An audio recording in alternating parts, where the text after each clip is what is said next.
Assalamualaikum warahmatullahi wabarakatuh.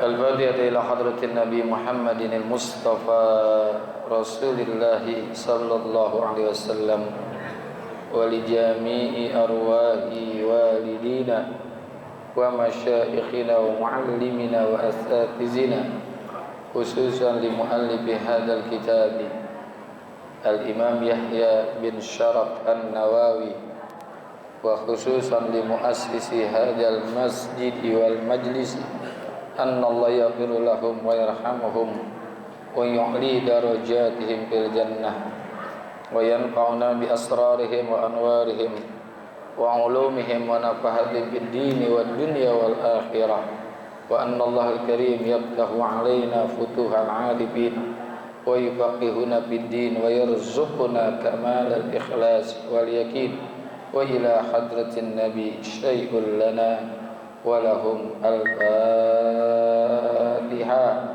A'udzu billahi minasy syaithanir rajim. Bismillahirrahmanirrahim. Alhamdulillahi rabbil alamin arrahmanir rahim maliki yaumiddin. Iyyaka na'budu wa iyyaka nasta'in ihdinas siratal mustaqim siratal ladzina an'amta 'alaihim ghairil maghdubi 'alaihim waladdallin. Amin. Ya Rabbi bil Mustafa balligh maqasidana wa fir lana ma madha ya wasi'al karami ya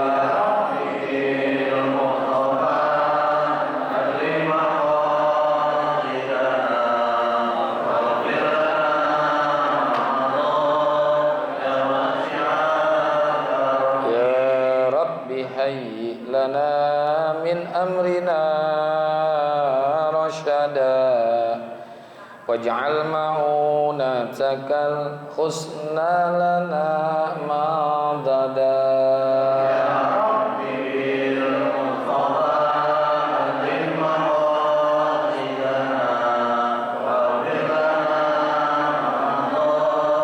ya wasi'al wa la takilna tadbiri anfusina an-nafsu ta'jizu an islahi ma fasada ya Rabbi bil Mustafa lil maqasidana wa bil lana ya wasi'al antal alimu wa qad wajjahtu ya amali ila rajai ka wajhan sa'ilan wa yada ya Rabbi bil Mustafa lil maqasidana wa bil lana ya wasi'al lir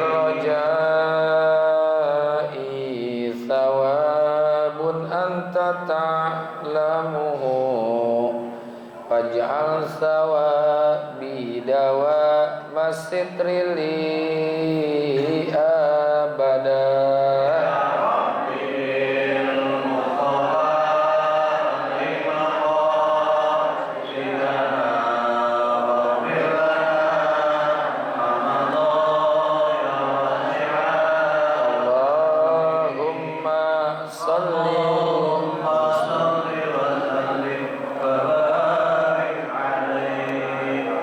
Bismillahirrahmanirrahim.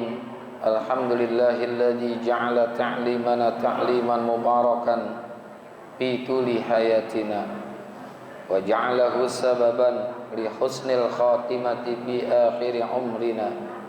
Wassalatu wassalamu ala Taha Muhammadin sayyidina wa ala alihi wa sahbihi humul fudala'i wal kurama.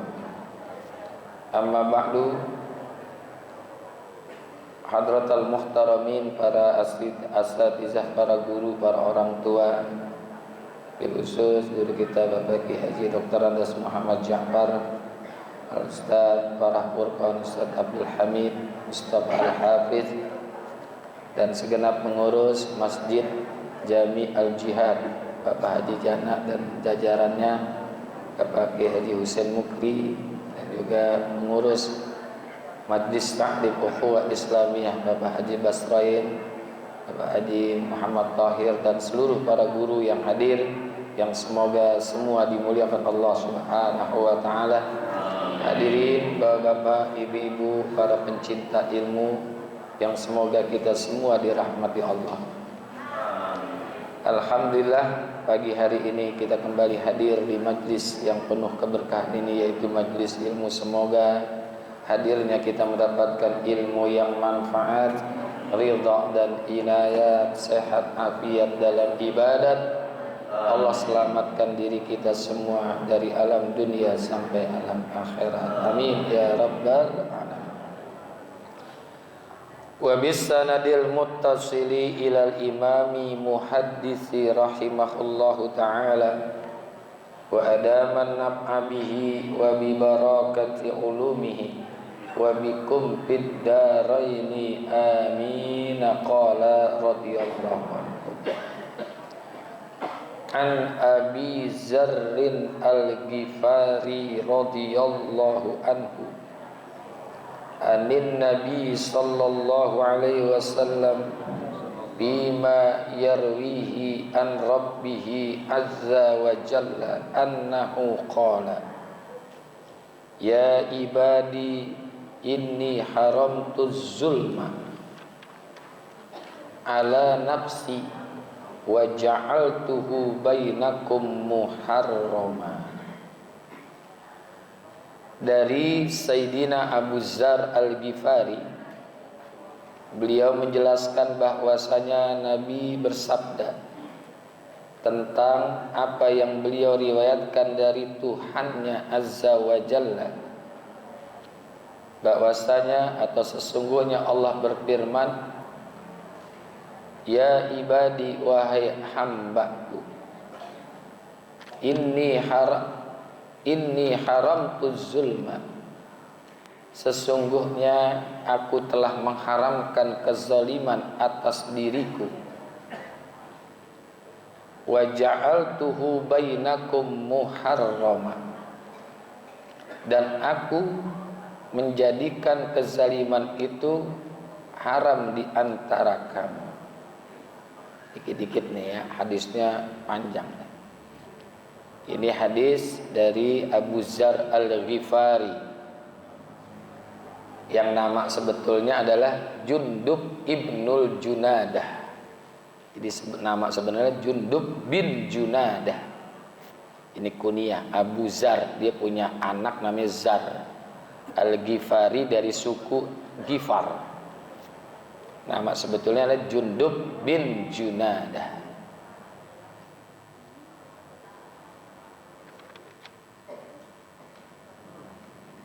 Anin Nabi sallallahu alaihi wasallam, ini bersumber dari Nabi, yang Nabi itu yarwihi an Rabbihi, meriwayatkan dari Tuhannya, yaitu dari Allah. Berarti ini hadis qudsi, hadis yang langsung Allah yang berfirman.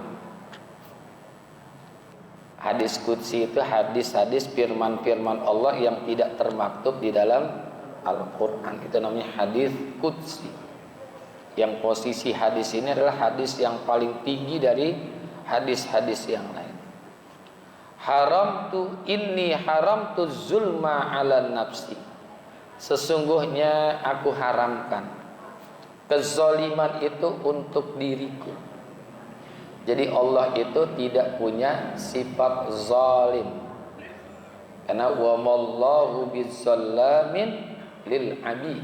Allah itu tidak akan berlaku zalim terhadap hamba-hambanya. Ya.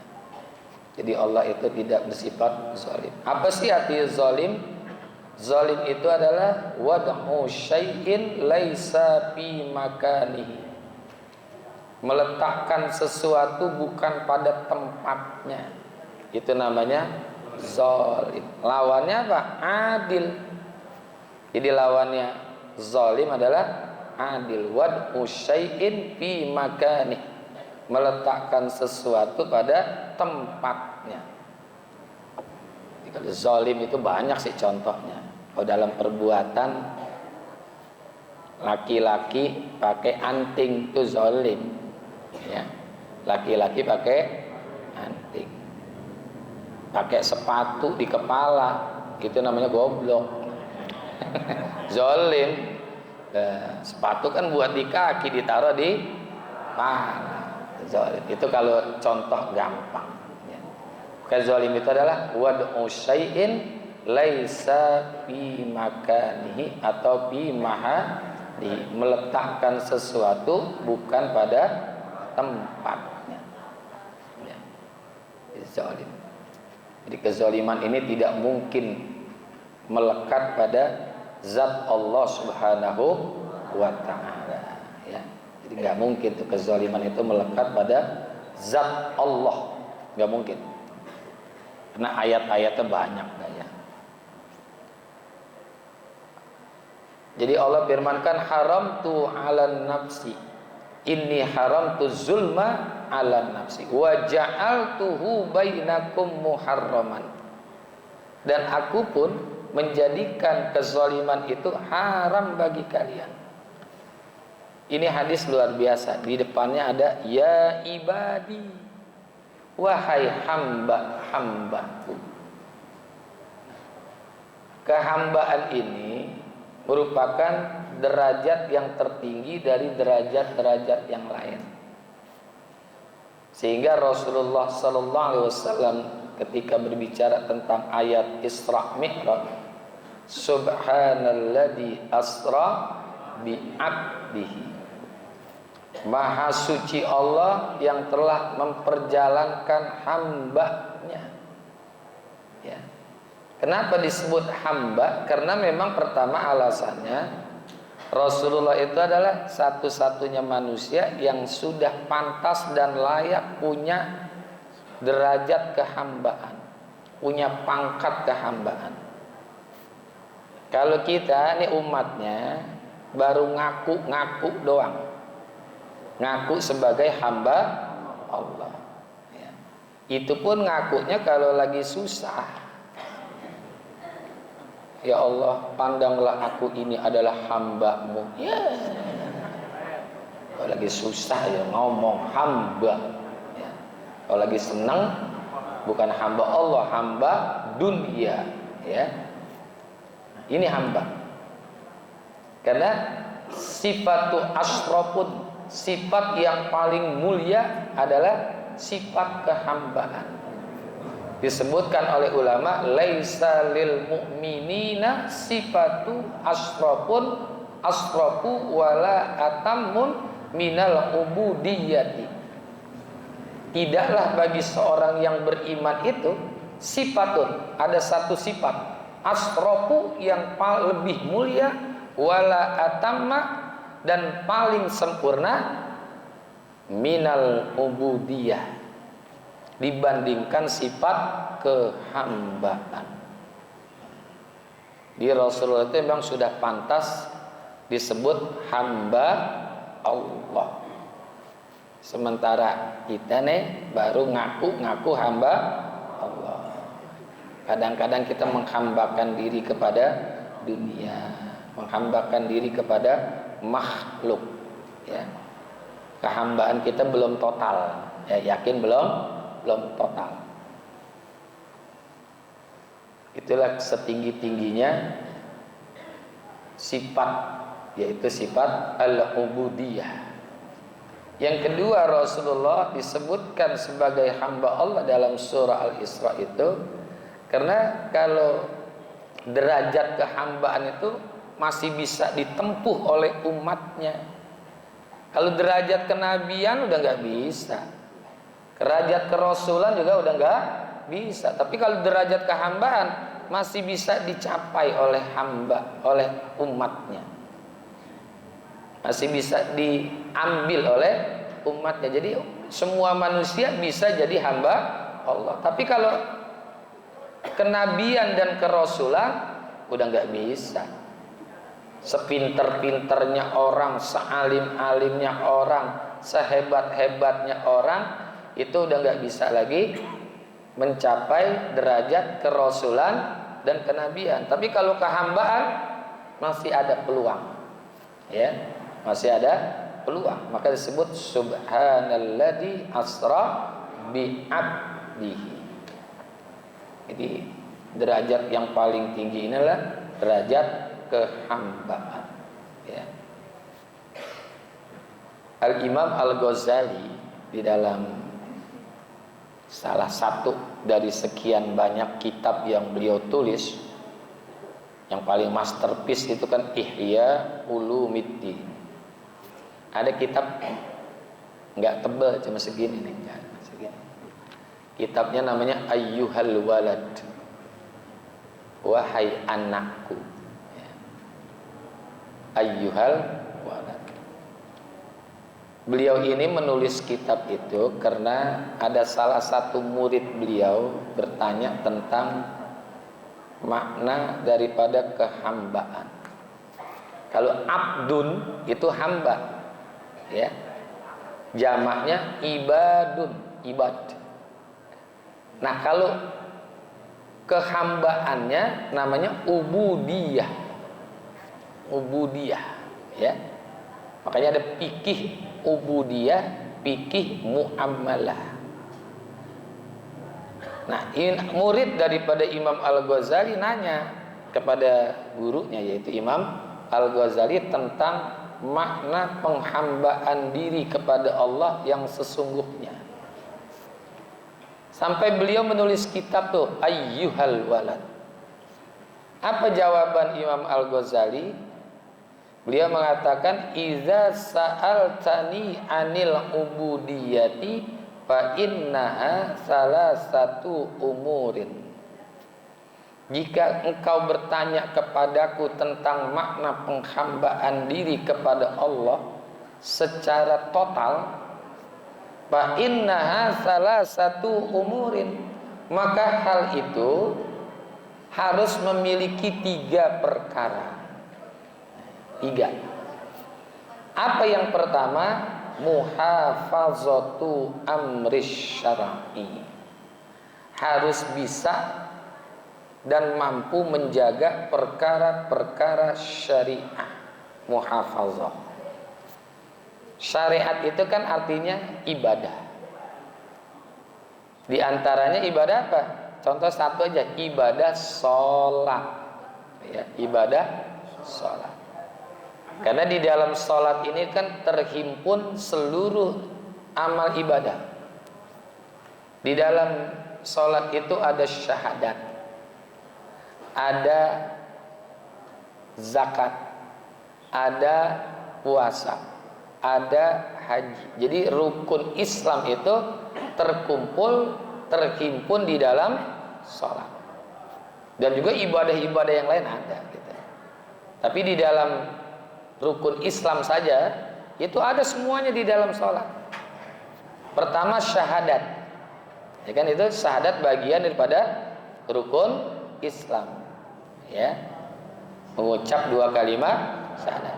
Makanya ada di dalam sholat itu namanya tasyahud, bukan duduknya mengucap asyhadu alla ilaha illallah wa asyhadu anna muhammadar rasulullah. Kemudian zakat, zakat juga ada. Zakat itu artinya membersihkan.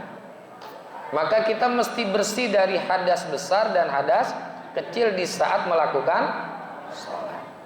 Ada hadas, ya. Bersihin dulu hadas yang kecil dan juga hadas besar. Puasa, puasa itu kan ada al-imsaku, menahan, ya, dari makan dan juga minum. Di dalam sholat juga kita nahan, nggak makan, nggak minum. Begitu juga haji, ada semua. Nah, muhafazatu amri syar'i ini contohnya menjaga sholat. Menjaganya gimana? Sebelum melakukan sholat, saat melakukan sholat, dan setelah melakukan sholat. Dipelihara betul-betul. Sebelum sholatnya dipelihara, itu dijaga. Di antaranya menjaga waktu-waktu sholat, menunggu waktu-waktu sholat. Sebelum azan dia sudah mempersiapkan diri untuk melakukan sholat. Sholat subuh lagi, assalatu wassalamu alaik ya imamal mujahidin. Itu tarhim. Itu udah ada di masjid. Udah ada di masjid kasetnya. Orangnya tahu di mana. Hah? Di sini kan saya suka lewat, ini kan tarhim ada kan di sini ya. Saya kan suka lewat kalau hari Rabu, hari Jumat. Saya lewat sini tuh, tarhim kencang di Masjid Al Jihad. Ya. Tapi saya lihat orang kagak ada. Tuh sebelum sholat waktu-waktunya betul-betul dia jaga. Bukan dia ditungguin waktu, tapi dia yang menjaga waktunya, menunggu waktu saat-saat melakukan sholat. Begitu juga di saat sholatnya, betul-betul dipelihara, itu dijaga rukun-rukunnya, syarat-syaratnya, dijaga betul-betul. Termasuk juga kekhusyuannya. Ini yang berat ini, kekhusyuannya yang paling berat. Susah, bikin khusyuk itu sulit. Ya. Cuma Imam Al-Ghazali bilang, cara khusyuk itu yang penting engkau sadar di saat sholat engkau itu sedang sholat. Jadi harus ada kesadaran bahwa kita sedang melakukan sholat. Jangan sampai lagi sholat nggak sadar kalau dia lagi sholat nih. Kan banyak orang yang ketika dia lagi sholat dia nggak sadar kalau dia itu lagi sholat. Sadar, oh iya saya lagi sholat gitu. Itu khusyuk udah, kata Imam Ghazali ya. Kalau imam-imam yang lain ada lagi yang lebih berat-berat lagi gitu. Kita jangan yang berat-berat dulu, dah sadar aja dulu bahwa kita sedang melakukan sholat. Ya. Kalau untuk khusyuk total dari takbir sampai salam, ini berat, ini sulit, sulit. Kita berusaha untuk khusyuk dari takbir sampai salam, berat. Kadang-kadang saking khusyuknya lupa bilangan rokaat. Rokat berapa nih kira-kira nih ya? Lupa dia. Ya, lupa. Ini nih.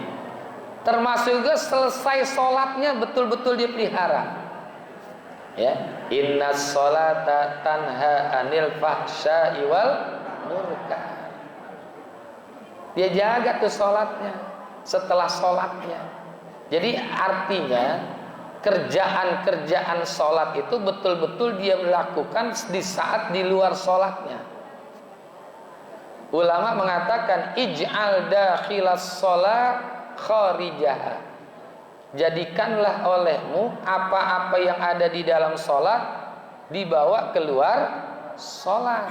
Jadi dari amal-amalan sholat itu ada akhlak-akhlak sholat dibawa keluar sholat. Dari mulai takbir gitu. Itu kan takbir rukun qauli yang pertama itu. Allahu Akbar. Allahu Akbarnya dibawa keluar sholat. Jangan Allahu Akbar cuma di dalam sholat, di luar sholatnya yang dibesarkannya bukan Allah lagi. Harta, bahkan dirinya dibesarkan, jabatannya dibesarkan. Maka kalau ada orang selesai sholat masih sombong, masih angkuh, wajar, karena Allahu Akbarnya cuma di dalam sholat. Yang kaya sombong, ya, yang kaya sombong, yang punya jabatan sombong, yang cakep sombong, yang jelek kebangetan. Itu Allahu Akbarnya cuma di dalam sholat. Ya. Kan ayatnya jelas alladzina hum ala sholawatihim yuhafizun. Ada dua ayat. Yang satu menggunakan bentuk jamak, yang satu menggunakan bentuk mufrad. alladzina hum ala sholatihim yuhafizun, alladzina hum ala sholawatihim yuhafizun. Ada di dalam Al-Quran, cari aja ayat-ayat berapa, cari dah ketemu ya.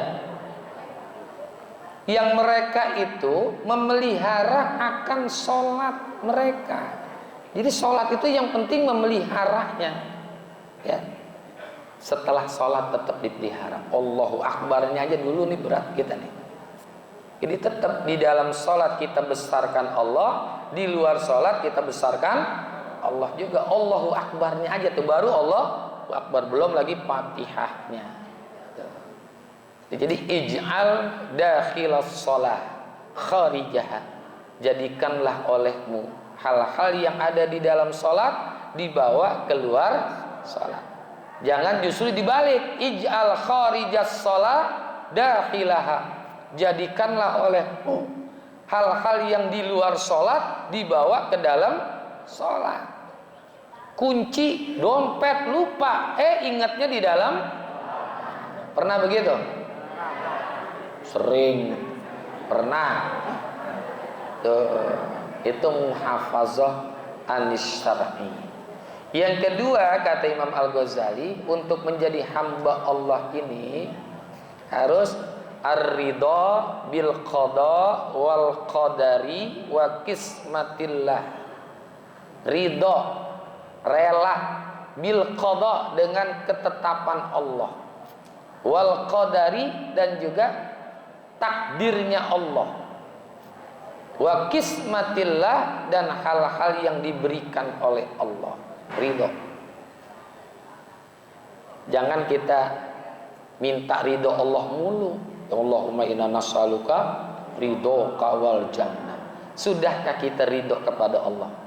Pertama tentang ketetapannya. Qada. Qada itu belum terjadi, cuman ketetapan. Ya. Ketetapan Allah ini. Di hadis pertama kan kita udah baca itu kan. Ketika usia kita 4 bulan itu dicatat tentang rezekinya, ajalnya, pekerjaannya, sa'idun amsakiyun, termasuk orang yang bahagia apa termasuk orang yang celaka. Itu qada. Kejadiannya itu namanya takdir. Ini kita duduk di Masjid Al-Jihad pada hari Ahad tanggal 4 bulan Agustus 2024 jam 6.30. Ini ada catatannya, udah ada ketetapannya. Sampai baju yang kita pakai, peci yang kita pakai, itu ada ketentuannya. Si bulan begini kita. Ya, duduknya di posisi mana, itu ada ketentuannya. Sampai ngantuknya itu ada catatan juga. Ngajinya sambil ngantuk, nah itu ada. Ngajinya sambil ngantuk. Senderan di tiang sebelah kanan nomor 3 dari belakang.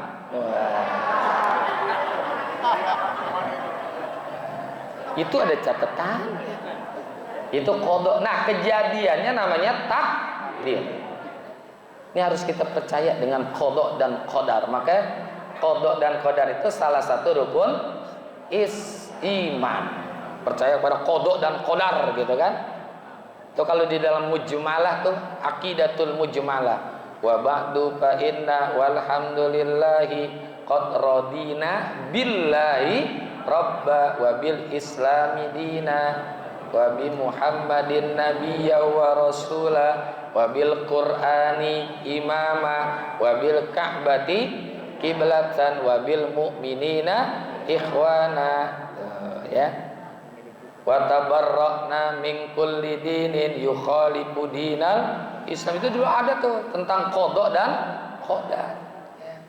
Wa bil qadari khairihi wa syarrihi, takdir yang baik ataupun takdir yang tidak baik.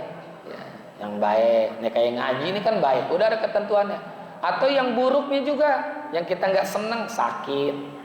Itu bagian daripada qada dan takdirnya Allah. Wa qismatillah, termasuk juga rela dengan pemberian Allah. Pemberian apa? Ya macam-macam. Apa yang kita miliki itulah pemberian Allah, terima aja udah. Ya. Dikasih banyak, dikasih sedikit, kita ridha.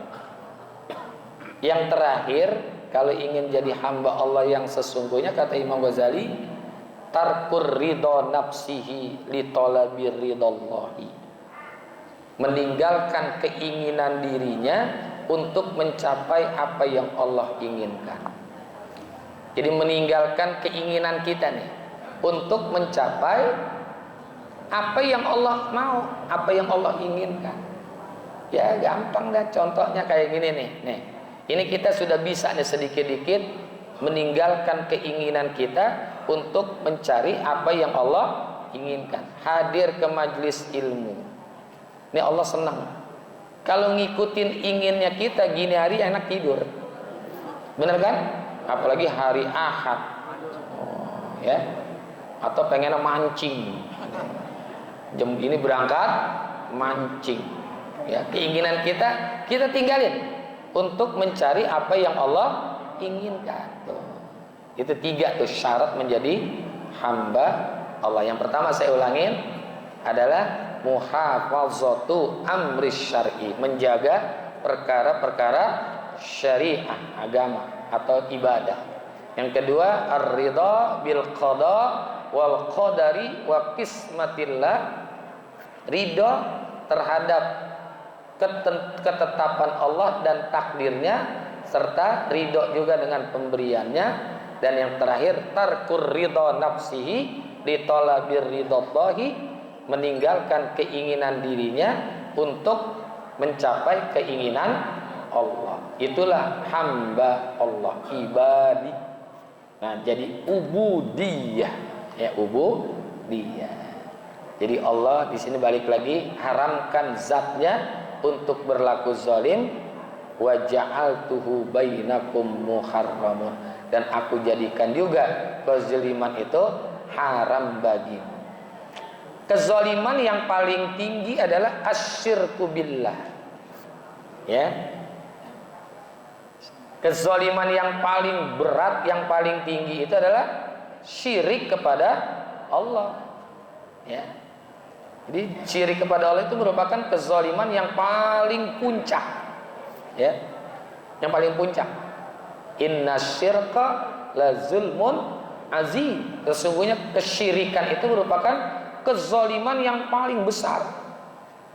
Itu syirik, menyekutukan Allah, mencari Tuhan selain Allah, itu namanya syirik. Dia mempercayai selain Allah. Ini kan banyak nih kita kan sekarang ini orang-orang lebih percaya kepada makhluk ketimbang percaya kepada Allah. Bahkan kecenderungannya lebih besar kepada makhluk. Saya kemarin dapat pengarahan dari salah satu pendiri pondok pesantren anak saya di Caringin, Bogor. Beliau itu memaparkan tentang kenapa anak kita ini mesti kita pesantrenkan. Cakep, pemaparan bagus. Tapi saya baru tumben-tumbenan tuh jadi wali murid gitu, jadi wali murid dengerin pemaparan orang 2 jam gak bangun dari tempat duduk saya. Biasanya saya kalau ada rapat-rapat orang tua kabur duluan gitu, biasa begitu. Iya. Enggak betah. Kalau itu betah.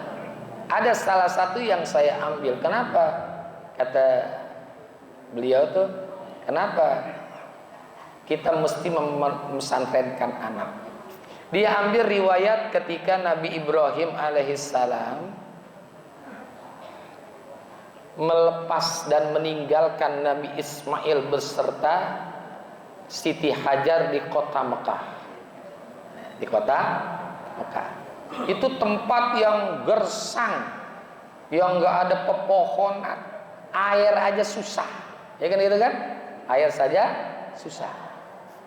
Ketika ditinggalkan, Nabi Ibrahim pesan yang paling pertama kepada Nabi Ismail, La ta'budal asnam, jangan kamu sembah berhala. Ya, jangan kamu sembah berhala. Kita lepas anak kita ke pesantren supaya jangan menyembah berhala. Apa berhala sekarang? Handphone.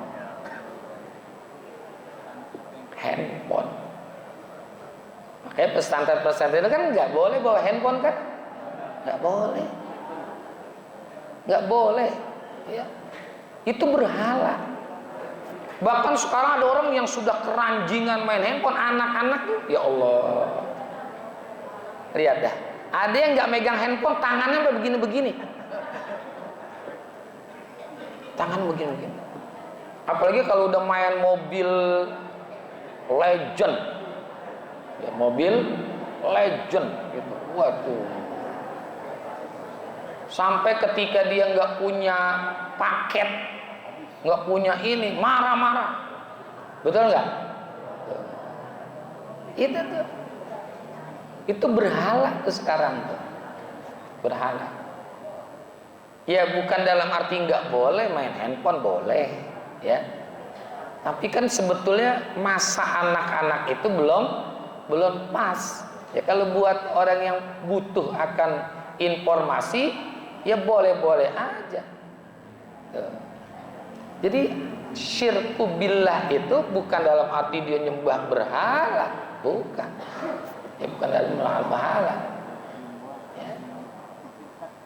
Itu buru-buru tuh diperhatikan gitu. Jadi saya dengerin, wah cakep juga nih pemaparan. Itu salah satu yang saya ambil. Banyak lagi lah hal-hal yang lainnya.